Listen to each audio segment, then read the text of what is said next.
दोस्तों, किसी ने सही कहा है कि आवाज ऊंची हो तो कुछ लोग सुनते हैं, लेकिन अगर बात ऊंची हो तो बहुत सारे लोग सुनते हैं। नमस्कार दोस्तों, Bodhi thinks by YouTube channel में आपका दिल से स्वागत है। एक छोटी सी कहानी। ये कहानी एक लड़के की 24 साल का लड़का जो सेठ के यहाँ पर नौकरी करता था। उसके माँ बाप इस दुनिया में नहीं थे। जिंदगी बड़ी परेशानी में चल रही थी। वो जाता था, रोजाना पैसे कमा करके घर आता था, खाना बनाता था, खाता था, सो जाता था। एक दिन उसने देखा कि एक बूढ़ा फकीर अपनी पीठ पर 3 ठेले लेके एक शहर से दूसरे शहर की ओर जा रहा था। वह काफी बूढ़े भी थे और काफी देर से वह यूं ही सफर कर रहे थे और आखिरकार कुछ दूर और सफर करने के बाद वह चलते चलते थक कर एक पेड़ के नीचे बैठ गए। तभी उनकी नजर एक नौजवान युवक पर पड़ी जो उसी रास्ते से जा रहा था और वह भी उसी दिशा में जा रहा था जिस दिशा में उन बूढ़े फकीर को जाना था। तभी वह लड़का उन बूढ़े फकीर के पास से होकर गुजरा। इस पर वह फकीर उस लड़के से कहते हैं, सुनो बेटा, क्या तुम मेरी थोड़ी सी मदद कर सकते हो? ये ठेला बहुत भारी है और मैं बूढ़ा हो चुका हूं। मैं ज्यादा समय तक इनका बोझ नहीं उठा सकता और मैं बहुत थक भी चुका हूं। तो क्यों ना तुम मेरे एक ठेले को ले लो और मुझे उस दूसरे गांव तक पहुंचा दो। इसके बदले में मैं तुम्हें 3 स्वर्ण मुद्राएं दूंगा। वह लड़का उन फकीर की सारी बातें सुनता है और उन फकीर से कहता है, कोई बात नहीं बाबा, मैं आपकी मदद करने के लिए तैयार हूं। कहिए आपको कहां जाना है? ऐसा कहकर उस लड़के ने उन फकीर का एक ठेला उठा लिया और अपने कंधे पर ले लिया। तभी उस जवान लड़के को यह एहसास हुआ कि यह ठेला तो सचमुच बहुत भारी है। वह लड़का और फकीर दोनों रास्ते में आगे की ओर बढ़ चले। कुछ दूर आगे चलने के बाद देखते ही देखते वह गांव खत्म होने लगा और अब एक सुनसान रास्ता आगे की ओर जा रहा था। वे दोनों अपने मार्ग में मस्त होकर आगे की ओर बढ़ रहे थे। जब भीड़ से पूरी तरह से अलग हो गए तो वह लड़का उन फकीर से कहता है, बाबा, इस ठेले में आखिर ऐसा क्या रखा है जो ये ठेला इतनी वजन है? इस पर वह फकीर आदमी उस लड़के को जवाब देते हुए कहते हैं, कुछ नहीं बेटा, बस इसमें तांबे के कुछ सिक्के भरे हुए हैं, इसी कारण यह ठेले में बहुत वजन है। उन फकीर की यह बात सुनकर वह लड़का मन ही मन सोचने लगा, लगता है यह बाबा जरूर कोई व्यापारी है, तभी तो इतने सारे तांबे के सिक्के लेकर चल रहे हैं। और फिर तभी उसके मन में एक ख्याल आया कि मुझे क्या करना है। मुझे तो खाली यह ठेला दूसरे गांव तक पहुंचा है, बस इतना ही। जैसे ही उसके मन में यह ख्याल आया, उसने तांबे के सिक्कों का वह ख्याल मन से निकाल दिया और अपनी धुन में मस्त होकर वह आगे की ओर चलने लगा। चलते चलते कुछ और समय बीता और वे दोनों एक नदी के किनारे जा पहुंचे। वह लड़का हट्टा कट्टा था और काफी चुस्त और तंदुरुस्त भी था, इसलिए वह बिना सोचे समझे उस नदी में उतर जाता है, किंतु वह फकीर अब भी किनारे पर ही खड़े थे। इस पर वह लड़का उन फकीर से कहता है, क्या हुआ बाबा, चलिए आइए, हमें यह नदी पार करनी होगी, तभी तो हम उस गांव तक पहुंच पाएंगे। इस पर वह फकीर उस लड़के से कहते हैं, मैं जानता हूं बेटा कि हमें यह नदी पार करनी ही होगी, लेकिन जैसा कि तुम जानते हो मैं अब बूढ़ा हो चुका हूं और 2-2 ठेले लेकर मैं यह नदी पार नहीं कर सकता। कहीं मेरा पांव फिसल गया तो क्या होगा? क्या तुम मेरी एक और गठरी ले सकते हो? मैं तुम्हें इसके बदले भी 3 स्वर्ण मुद्राएं दूंगा। इस पर वह लड़का मुस्कुराते हुए उन फकीर से कहता है, बाबा, आप मुझे शर्मिंदा कर रहे हैं। यदि आप मुझे स्वर्ण मुद्राएं ना भी दें तो भी मैं आपका कार्य अवश्य करूंगा। मैं आपको उस दूसरे गांव तक जरूर पहुंचाऊंगा। इस पर वो फकीर मुस्कुराते हुए उस लड़के से कहते हैं, बेटा, तुम तो बड़े ही भले इंसान लगते हो। इतना कहकर उन्होंने वह दूसरी गठरी भी उस लड़के को थमा दी। उस लड़के ने जब वह दूसरी गठरी अपने कंधे पर रखी तो वह गठरी भी उसे बहुत ज्यादा भारी लगी, लेकिन उसने वहां पर कुछ नहीं कहा। जैसे तैसे उन दोनों ने नदी पार की। नदी पार करने के बाद बातों बातों में ही उस लड़के ने उन फकीर से कहा, बाबा, आखिर इस दूसरी गठरी में क्या है? ये गठरी भी बहुत वजन है। इस पर वह फकीर उस लड़के को जवाब देते हुए कहते हैं, बेटा, इसमें चांदी के सिक्के हैं, इसी कारण यह गठरी भी बहुत वजन है। उन फकीर की यह सारी बातें सुनकर अब उस लड़के का दिमाग तेजी से काम करने लगा था। वह यह सोच रहा था कि एक ठेले में तांबे के सिक्के हैं और दूसरी में चांदी के। ऐसा प्रतीत होता है मानो यह फकीर बाबा कहीं दूर से आ रहे हैं और उन्होंने अपनी सारी जमीन जायदाद बेचकर ये सारे सिक्के इकट्ठे किए हैं, तभी तो वह इतना धन लेकर चल रहे हैं। लेकिन वह लड़का उन फकीर से कुछ नहीं कहता और वे दोनों चुपचाप मार्ग में आगे की ओर बढ़ते चले जाते हैं। कुछ दूर आगे बढ़ने के बाद एक बार फिर एक सुनसान राह आती है। उस सुनसान रास्ते को देखते ही उस लड़के के मन में तरह तरह के विचार उत्पन्न होने लगे। वह यह सोचने लगा, अरे यह तो सुनसान जगह है, अगर मैं यह सिक्के लेकर यहां से भाग जाऊं तो यह फकीर मुझे कब तक दौड़ाएंगे। मुझे नहीं लगता कि मुझे कभी पकड़ पाएंगे और यहां पर कोई है भी नहीं जो इनकी मदद कर पाए। और वैसे भी ये बहुत सारे सिक्के हैं, मैं इनसे एक अच्छी दुकान खरीद सकता हूं, अपना नया व्यापार शुरू कर सकता हूं। और वैसे भी ये बूढ़ा फकीर अब इन पैसों का क्या करेगा, इससे अच्छा तो मैं ही इन्हें रख लेता हूं। वह लड़का यह सब बारे में सोच ही रहा था, तभी अचानक उसे खुद पर आश्चर्य हुआ। अरे मैं यह क्या सोच रहा हूं, यह फकीर बाबा न जाने कहां से आ रहे हैं और क्या खोज करके इन्होंने इतने सारे पैसे इकट्ठा किए होंगे। मुझे इनका फायदा नहीं उठाना चाहिए। नहीं नहीं, मुझे ऐसा नहीं करना चाहिए। उसने कुछ देर के लिए तो अपने मन के विचारों को काबू कर लिया, लेकिन कुछ देर बाद उसके मन के विचार उस पर देखते ही देखते हावी होने लगे। वह लड़का 2 ठेले लेकर उन फकीर के पीछे पीछे चल रहा था और कुछ दूर आगे चलने के बाद एक पहाड़ी आई। इस पर वह फकीर बाबा उस लड़के से कहते हैं, बेटा यह पहाड़ी मैं नहीं चढ़ पाऊंगा, मैं काफी बूढ़ा हो चुका हूं और मेरे घुटनों में भी दर्द रहता है। यदि तुम मेरी तीसरी गठरी भी ले लो तो मैं तुम्हें 3 और स्वर्ण मुद्राएं दूंगा, लेकिन याद रखना इसे कहीं गिराना मत, कहीं ये गठरियां खुल ना जाए। इस पर वह लड़का उन फकीर से कहता है, क्यों बाबा, आखिर इसमें ऐसा क्या है। इस पर वह फकीर उस लड़के से कहते हैं, बेटा इसमें स्वर्ण मुद्राएं हैं। यह सुनकर वह लड़का मन ही मन बहुत प्रसन्न हुआ। उसने चुपचाप वह गठरी भी उन फकीर से ले ली और देखते ही देखते वे दोनों मार्ग में आगे की ओर बढ़ने लगे।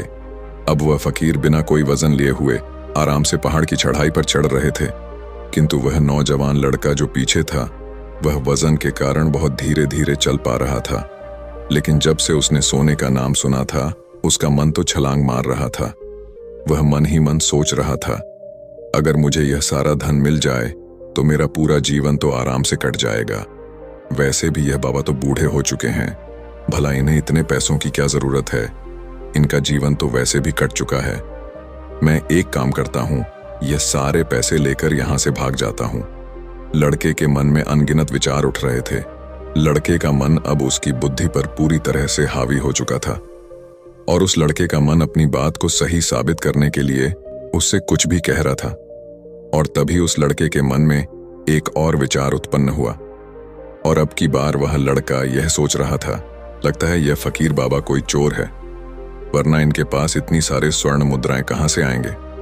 अगर ये कोई व्यापारी होते तो भला ये इस तरह से पैदल यात्रा तो नहीं करते, और अगर इनके पास इतने सारे पैसे थे तो यह कोई ना कोई साधन भी तो अवश्य कर सकते थे।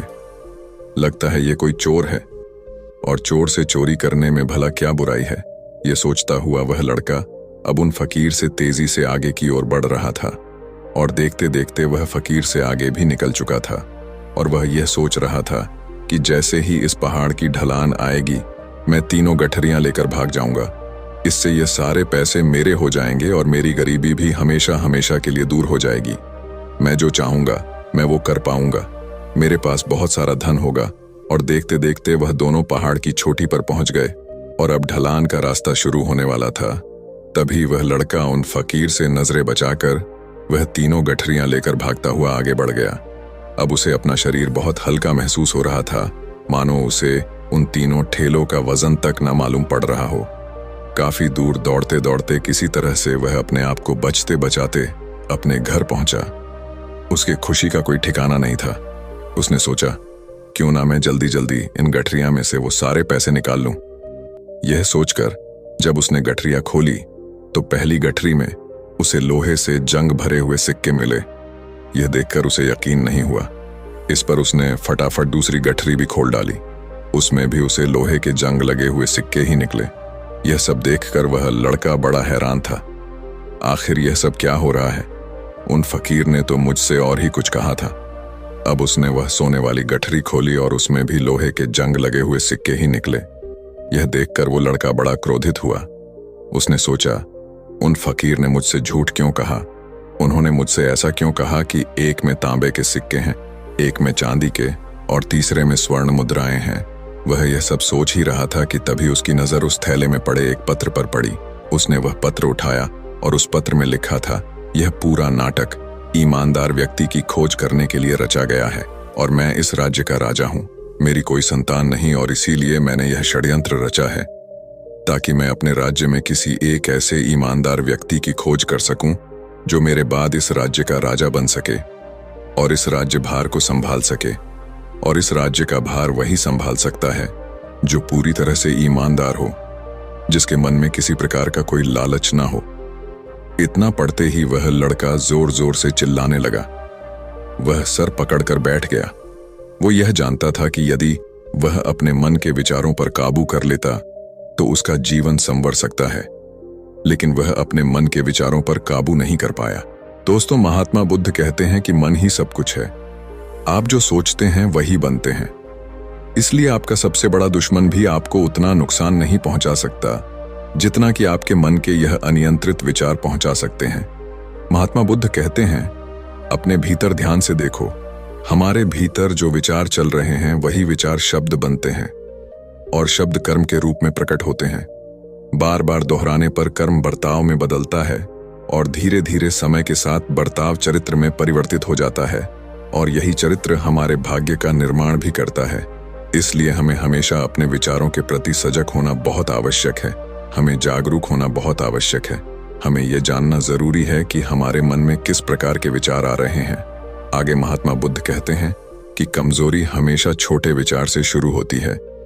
यह एक बीज के रूप में होती है और यदि इस बीज को नष्ट न किया जाए तो यह छोटा सा विचार बहुत जल्द ही एक विशाल वृक्ष का रूप ले लेता है और हमारी बुद्धि की सोचने और समझने की क्षमता को पूरी तरह से नष्ट कर देता है। जिस प्रकार आपने इस कहानी में देखा किस प्रकार उस जवान लड़के का मन उस पर हावी हो चुका था और उसकी सही और गलत सोचने की क्षमता पूरी तरह से नष्ट हो चुकी थी, जिस कारण वह यह समझ नहीं पाया कि उसे क्या करना चाहिए और उसके लालच ने उसके भीतर इतनी ऊर्जा भर दी कि वह तीनों ठेले उठाकर इतनी तेजी से वहां से भागता आगे भी बढ़ गया। इसीलिए जब आपके मन में पहली बार कोई गलत विचार उत्पन्न हो तभी उसे जड़ से उखाड़ देना चाहिए, अन्यथा वह विशाल वृक्ष का रूप लेगा और आपको किसी न किसी गलत राह पर वह ढकेल ही देगा। आप चाहकर भी उसे रोक नहीं पाएंगे। लेकिन अब आपके मन में यह प्रश्न उठ रहा होगा कि हम भला अपने मन के विचारों को कैसे नियंत्रित करें। हमारा मन तो इतना चंचल है, वह इतना शक्तिशाली है कि वह हम पर हावी हो ही जाता है। हम चाहकर भी उस पर नियंत्रण नहीं कर पाते।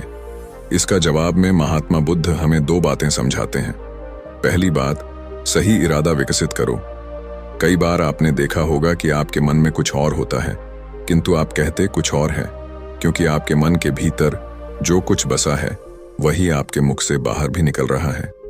लेकिन जब हमसे वह गलती हो जाती है तो उसके बाद हमारा मस्तिष्क अच्छी तरह से काम करना शुरू कर देता है।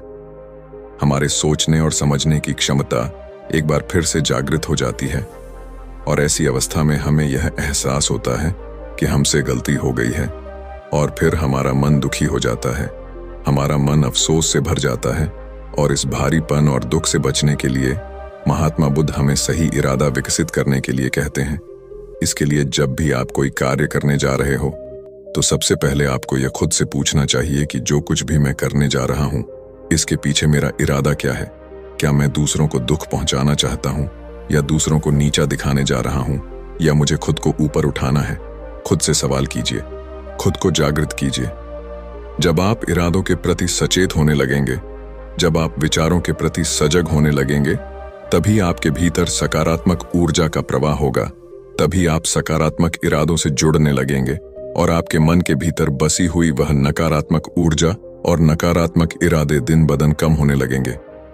परंतु याद रहे, आपको यह हर रोज करना होगा और आपको यह हमेशा ध्यान रखना होगा कि आपको केवल अच्छा सोचना है। आपके इरादे हमेशा अच्छे होने चाहिए, तभी आप दुख और तकलीफों से बच सकते हैं। अन्यथा आप इसी तरह से दुख और तकलीफों में घिरे ही रहेंगे और आप कभी इससे निकल नहीं पाएंगे। दूसरी बात, मन के प्रति सजगता विकसित करो। जिससे आपका मन देखते देखते शांत होगा और आपके मन के भीतर बसी हुई वह नकारात्मक ऊर्जा, नकारात्मक विचार खत्म होने लगेंगे और आप शांति की ओर आगे बढ़ेंगे। और आपको इसके लिए बस इतना ही करना है कि इस पल में जो कुछ भी हो रहा है, आपकी आंखों के सामने आपके भीतर जो कुछ भी जैसा भी चल रहा है, बस उसे देखते रहना है। अपने मन के अच्छे बुरे विचार, अपनी भावनाएं और अपनी यादों पर बिना प्रतिक्रिया दिए उन्हें केवल देखते रहना है, जिससे आपके मन के सारे विचार देखते ही देखते खत्म होने लगेंगे। आपका मन खाली होने लगेगा और आप नकारात्मक विचारों से न सोच से बच सकते हैं और आप इन दुख और तकलीफों से भी दूर रह सकते हैं। इसीलिए महात्मा बुद्ध कहते हैं, जो स्वयं को देखता है वही सबसे बड़ा तपस्वी है। अर्थात जो अपने मन में चल रहे उन विचारों को बिना प्रतिक्रिया दिए हुए केवल देखता है और उन पर कोई भी प्रतिक्रिया नहीं करता, बस उन्हें देखता और समझता है, वास्तविकता में वही मन पर नियंत्रण भी कर सकता है और वही अपना जीवन सुखी और खुशहाली तौर पर जी सकता है। इसलिए यदि आप भी अपने जीवन को सुखी और खुशहाल बनाना चाहते हैं तो आपको सबसे पहले अपने मन पर नियंत्रण साधना ही होगा, अपने मन को खाली करना ही होगा, अपने मन के विचारों के प्रति आपको सजग होना ही होगा। दोस्तों, उम्मीद है कि आपने आज की इस वीडियो से जरूर कुछ ना कुछ सीखा होगा, तो इस वीडियो को लाइक और अपने दोस्तों के साथ शेयर भी जरूर कीजिएगा और हमें ऐसे ही सपोर्ट करने के लिए चैनल को सब्सक्राइब और घंटी बटन को जरूर दबा दीजिएगा। चलिए मिलते हैं फिर अगली वीडियो में, तब तक के लिए अपना ख्याल रखें। धन्यवाद और नमो बुद्धाय।